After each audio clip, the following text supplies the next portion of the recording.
Yes, welcome back. Twari tumaze iminsi tutarimo gukora kubera ikibazo cyari cyabaye cy'umutekano muke, hanyuma abantu baba destabilizemo gakeya, ariko alhamdulillah ndakeka umutekano wongeye kugaruka, ibintu bimeze neza. Kakule umeze neza? Meze neza ndashima Imana kabisa. Tugarutse muri Kivu Sport Update. Uyu munsi ni kwa gatanu nk'uko abantu mubimenyereye.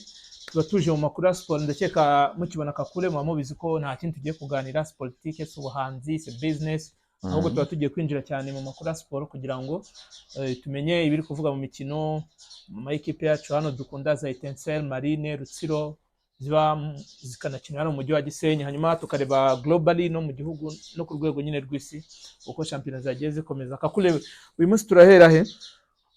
Uyu munsi turahera ku mikino y'igikombe cy'intwari yabaye ku munsi wo kuwa gatatu.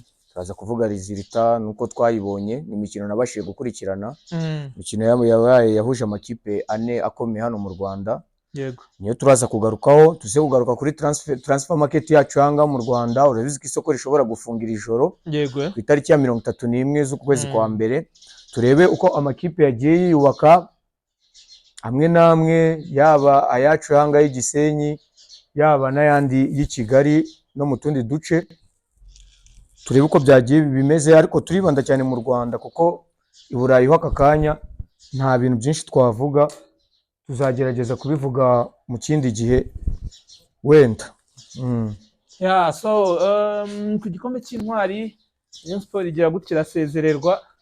N'amaranga Robben yari yabyinye mbere y'umuziki avuga ko rwose match yarangiye bakeneye gukina n'ikipe imwe ngo ya APR FC kuri finale ngo bakongera bakayitsindira mu mahoro bujuje na stade. Ariko nkuko byagaragaye kuko yabyinye mbere y'umuziki byagenze bite? Urebye ikipe ya polisi, ikipe yari yakaniye umukino cyane. Ikipe ya polisi yari yakaniye umukino cyane. Ikipe ya Rayon Sport yagize shoke z'abakinnyi benshi. Barimo Muhire Kevin utaragaragaye, witwa Ndayishimiye Richard nubwo yinjiye asimbuye, nawe ni umukinnyi wari uvuye mu mvune. Gusa umukinnyi bita Power Play ni umukinnyi utaragaragaje urwego rwiza kuko yavuye mu gice cya mbere. Ariko wenda twinjiye mu mukino hagati bitewe na systeme ikipe ya Rayon Sport yari irimo irakina. Iyi systeme nimora nyikubwira ni systeme itagihira cyane ikipe ngibe yatsinda. Ikipe iri gukinisha abamediateri batatu, ariko hakaba harimo abantu basa nk'ari abakaseri babiri. Kanamugireroje n'umuntu bita Sefu, ni umuntu n'abantu batigeze bakora cyane kuri mediane ya polisi. Yari yowe n'uwitwa Henry Musanga wari uri gukina kuri gatandatu. Kakule ariko tubwira systeme Rayon Sport yakinnye ntiyayihira, biza no gutuma wendizamo no kuvamo.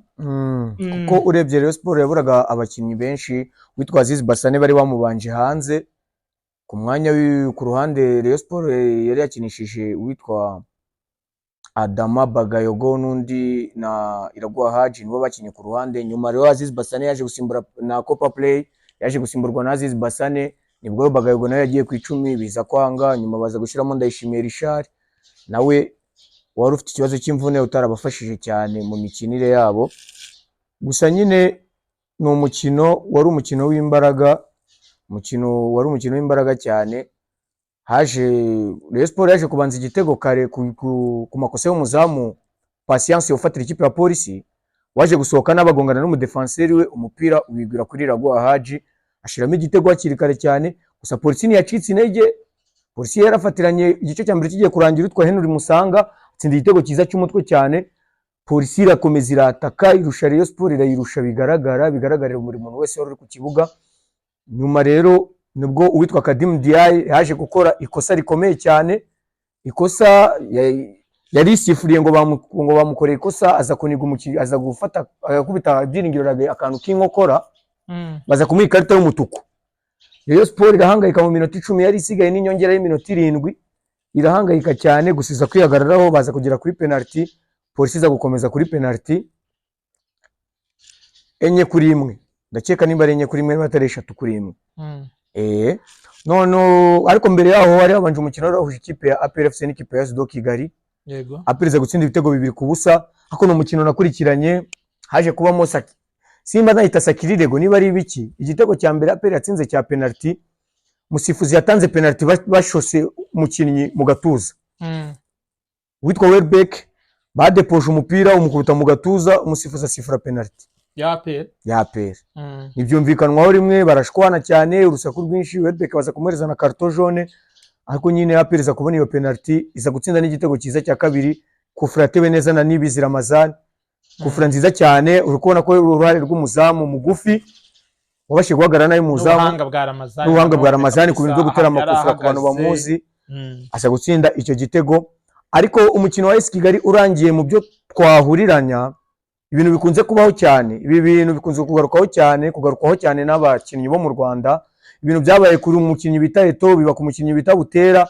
Nyuma ya match ya AS Kigali usko hagombaga kunyuramo isaha polisi igakina na Rayon Sport. Yego, abantu bari bitabiriye umukino wa AS Kigali na APR baje kubasohora muri stade kugira ngo abitabiriye Rayon na polisi nabo babashe kwinjira, banishyuye. Umukinnyi Haruna Niyonzima yaraje kuri stade banga ko yinjira nyuma y'umukino wa AS Kigali na APR. Ibyo bintu warabimenye? Ntabwo nabimenye. Banga ko yinjira, abantu ba Rayon Sport bana n'abantu bari ku muryango baravuga ati ntabwo birashoboka, urinjira wishyuye. Haruna aravuga se ngiye ninjira nishyuye nkande gute? Ninde utanzi ko ndi umukinnyi wo muri Rwanda, ninde utanzi ko ndi legend wa champion y'u Rwanda cyangwa se mu mupira muri kariyeri y'u Rwanda? Ibi bintu ni ibintu nanjye nkeneye kuvugaho, nta kumuganda biraba, ugasanga bazanye abantu batazi umupira kuri stade, batangiye kujya basunika abantu bose ati subireho wishyure, batazi umuntu ngo ni runaka ngo umuntu niki. Ibi bintu bigerageze bicike. Ibi bintu bibaye inshuro nyinshi kuri stade. Kumuganda biraho, wenda rimwe na rimwe abantu bamwe nibabivuge cyangwa nibisoke ngo bigere hanze, ariko icyo nababwira cyo ibi bintu kabisa bimaze kubangamira umupira wacu w'u Rwanda. Urukumva bimaze kubangamira umupira wacu w'u Rwanda rwose. Badufashe abantu baza kwishyuza ku mastade bajye bumvikana, niba umuntu abasobanurira icyo ari cyo, niba hari n'undi muntu uri ku ruhande ukubwira ati uyu muntu ni umukinnyi, uyu muntu ni umutoza, ugerageza abo bantu bubahe kuko nibo batuma football yo mu Rwanda ibaho. N'abakinnyi n'abatoza nibo batuma football ibaho. Urumva Jarud? Ni ibyo bintu rero byabaye. Ikipe ya Pereza kugera ku mukino wa nyuma ahizahura n'ikipe ya Polisi. Ndakeka mu mwaka ushize abantu barahuye cyane. Urabyibuka ku mpaka zabaye z'umusifuzi azamura igitambara kongera akakimanura, Polisi niyo yaje gutwara iki gikombe. Rero ku munsi wo kwa gatandatu zikaba zizongera guhura ku isaha 9 muri Kigali Pere. Umukino abantu bose barazi kuzabera kuri Stade Amahoro, ariko waje kwimurirwa kuri Kigali Pere. Aho Rayon Sport zabakinnye umwanya wa gatatu n'ikipe ya AS Kigali saa 7 z'amanywa. Match zizaba kare cyane ko nta n'abafana bazaba bahari. Abafana ni bakeya kuko Rayon Sport idakinnye finali. Rayon Sport idakinnye finali kwibyango gutagukura. Kwishyuza n'ibihumbi 200 ahasigaye hose sinyeka ko bazabona abafana benshi. Niyo mpamvu nabo batiriwe wenda baperi bazaza defense za Stade Amahoro nuko biteze ko Rayon Sport ititwaye neza muri iki gikombe, so ntago n'ubundi bagombaga kwitwara ku Mahoro. Nanjye umuntu atanze icyo gitekerezo namushyigikira kabisa. APRFC yaje gushyiramo abakinnyi, APRFC yaje gushyiramo abakinnyi babo bashya b'Abagande witwa Dennis Omedi watsinze n'igitego cya penalty, n'uwitwa Hakim Kiwanuka, n'abakinnyi bataramenyera cyane, bataramenyera gukinana n'abandi, ariko witwa Hakim Kiwanuka we nabashiye kureba n'umukinnyi mwiza ufite contribution cyane ukora. Ariko sindabona nyine byinshi, tuzagira igihe cyo kumureba. Dufite championnat retour, dufite season itaha n'umukinnyi tuzareba cyane muri match ziri imbere. Umushya we witwa Sheikh Watara, we Watara nago yakinnye, Kibri Sheikh Watara nago yakinnye muri wa mukino. Tuzi niba bazamwifashisha kuri la match yejo ku munsi w'ejo ya finali. Tutarava muri makipe, ikipe ya APR FC wabonye yuko yamaze kumvikana n'ikipe ya Vision kubatiza umukinnyi bita Ishimwe Jarene. Yes, Kakule, twagowe n'ikibazo cy'ikirere n'impamvu twaye duhinduye location. Wari ukimo kutuganirira updating ko APR hari abakinnyi yamaze gutiza muri Vision, yamaze kumvikana na Vision kubatiza, ntabwo umwanya ntabwo byari byarangira, ariko nibyo bamaze kumvikana. Uwitwa Ishimwe Jarene uramuzi yanyuze mu ikipe ya Marine, ndamubona, uramubona ukina ku ruhande rw'ibumoso kuri gatatu. N'uwitwa Elia Kategaya, ni umwana mutoya avuye mu ikipe ya Mukura ufite impano ariko utabona umwanya wo gukina. APR rero yahisemo kuba yabatiza ikipe ya Vision, wenda barebe ko ariho babona umwanya wo gukina, bazamura urwego sharpness na fitness, kubera ko impano yo no kuba wenda bashoboye byo ntawabishidikanya, ariko nko kubajya ku mwanya wa Claude udakunze kuvunika, Claude uri mu bihe bye byazakugora we kuzabona igihe cyo gukina, byakugora cyane kongera gukina. Rero tutarava turukiri muri izo transfer, ikipe ya Muhazi ikaba yasinyishije abarundi batatu, witwa Shaka Trezor wabaye meilleur buteur Burundi shampiyona ya 2020-2021. Uwo mukinnyi azafasha Muhazi? 2020-2021 haciyemo ashobora kwaciyemo nk'izindi shampiyona 3 cyangwa se iyi akaba ari ya gatatu, ariko urumva ko ibyo byose ashobora kuba ari umukinnyi uzi kureba muzamu niba nta bibazo yagize by'imvune cyangwa ibindi bibazo bya kwafekta kariyeri ye, ashobora kuba atari umukinnyi mubi kameme. Naho indi nkuru nuko ikipe ya Etincelle FC yamaze kumvikana n'umukinnyi bita Kakule Mugeni Fabrice. Muramuzi waciye mu makipe nka za Marine, niho yahereye, Police, Rayon Sport, AS Leopard yo mu gihugu cya Kenya, Kiyovu Sport, AS do Kigali, n'ikipe ya Musanze yaherukagamo ubwo yakinnye shampiyona nirangire. Ikipe ya Musanze yari yamuguze na yakinnye nka match 3 muri saison yose. Ese Etincelle niwe mukinnyi yari ikeneye, wenda ku bushobozi twumva ko akarere gafite katagura abakinnyi bahenze, wenda arayifasha muri phase retour kuri wa mwanya ya myanya nkunganiye. Icyo navuga, urumva umukinnyi nanone ukomeye buriya biba bigoye ko apfa guhindura equipe muri window yo mu kwa mbere, sibyo? Abategereje wenda ko umwaka wa shampiyona urangira akabona kwigurisha nk'ahandi. So kuri Kakule Mugeni Fabrice si umukinnyi mubi, afite experience, ni umukinnyi w'umuhanga, wenda twareka kumujisha none tukazategereza tukareba ibyo azaduha muri amezi 6 ya phase retour ya signé Etincelle, kandi ni na geste nziza Etincelle yakoze, bakomeze nyine bongeremo imbaraga rebe ko noneho ikipe yacu umwaka yatangira itsinda kugira ngo ive, kuko iri ahantu habi cyane. Yari igifite abakinnyi bari muri test, nabonye harimo umugande muto kuntu, harimo n'undi w'umwataka, ariko je ntabwo nabashije kubabona igihe kinini, bakinnye umwanya muto ko ni Deka bakinnye nk'iminota 10-15, ntabwo nabashije kubabona cyane. Kandi ikindi, isoko rirafunga iri joro ryo muri rya shampiyona y'u Rwanda yaba no ku isi yose. Yego, iyi window irangira n'ubundi le 30 z'ukwa mbere, abantu benshi babizi. Ikipe ya Etincelle rero ibintu itakoze mu byumweru bitatu bishize niki, nize gukora ikosa ngiza n'abakinnyi tazi kuri iri joro. Abese bihangane umwe babireka, bahindura umutoza, ahubwo umutoza n'ukenewe shampiyona. Hanyuma n'ubwo abakinnyi beza bashobora guhangana muri phase retour bakabona amanota atuma baguma mu cyiciro cya mbere. Naho Etincelle kuba tuyivugaho ntago bari ukuyanga, tuba tugira ngo igire iterambere, kuko urabona ko ikipe ya Rutsiro yari yubatse yongeyemo abakinnyi bakeya, Marine yo nabwo yongeyemo abakinnyi benshi, usibye abajanga equipe dufana n'ibitsinda rwose tuzajya tuza hano turirimba intsinzi, nibinakunda natwe nyine tube turi no ku kibuga mu bibone ko twishimiye intsinzi ya Etincelle. Kuba tuvuga Etincelle cyane nuko ari ikipe yo mu rugo, nuko ari ikipe y'ibigwi, nuko ari ikipe y'amateka, nta rundi rwango na n'ikindi kibazo dufitanye n'abavandimwe, ahubwo nuko ari ikipe yo mu rugo cyane nyine. Ntabwo wavuga Marine usize Etincelle, ntiwavuga Rutsiro usize Etincelle, kameme nk'umuntu uri hano Gisenyi mu mujyi. Icyo ubuyobozi mbusaba ni ugushaka umutoza mbere y'igihe, kubera ko shampiyona ya phase retour ni ikintu gikomera cyane. Phase retour irakomera cyane, utakaza imbaraga nyinshi, utakaza amalokale, gukorera ikipe lokale, atakazwa amafaranga menshi mu bintu byinshi byo gutegura.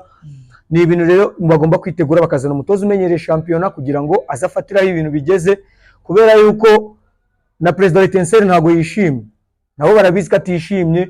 Ibyavuzwe mu minsi ishize murabizi byose, ntago bimushimishije. Tugerageze rero akomite ishaka ubundi buyobozi burafasha ekipe kugira ngo ekipe yahiri ihave, kuko izindi zose ziri kwiyubaka. Yego. Wabonye yuko ari urutonde rwasohotse rw'amakipe budget amakipe akoresha muri shampiyona y'u Rwanda. Rwanda Premier League yasohora, niba Amagaju asohora miliyoni 7, miliyoni 7 ekipe isohora budget y'amafaranga make, ariko Amagaju rebe kuri abakinnyi ifite rebe n'umwanya iriho, nabo yongeye amasezerano. Amagaju niba ikoresha budget ya miliyoni 7 ku kwezi, Etincelle kabisohora miliyoni 11 n'igice ku kwezi, gute ekipe itunze abakinnyi beza kubarusha. Suko ari uko ari ayo mafaranga menshi, igura abakinnyi ba make ariko beza. Yego, Etincelle rero gute nuko bera ko usanga abantu bose bari muri Etincelle kwigira ku Magaju. Amagaju nakoresha ubushobozi, Etincelle akubye kabiri mu bushobozi, ariko Amagaju yitwara neza, aragura abakinnyi beza, ari ku mwanya mwiza, ari gutsinda. So natwe nicyo twifuriza Etincelle nka ekipe dukunda. Niyo mpamvu usanga APR itsindwa rimwe, yanganya rimwe, umutoza bakamwirukana. Koresha budget miliyoni 200 ku kwezi, miliyoni 200 ikipe ya APR Football Club.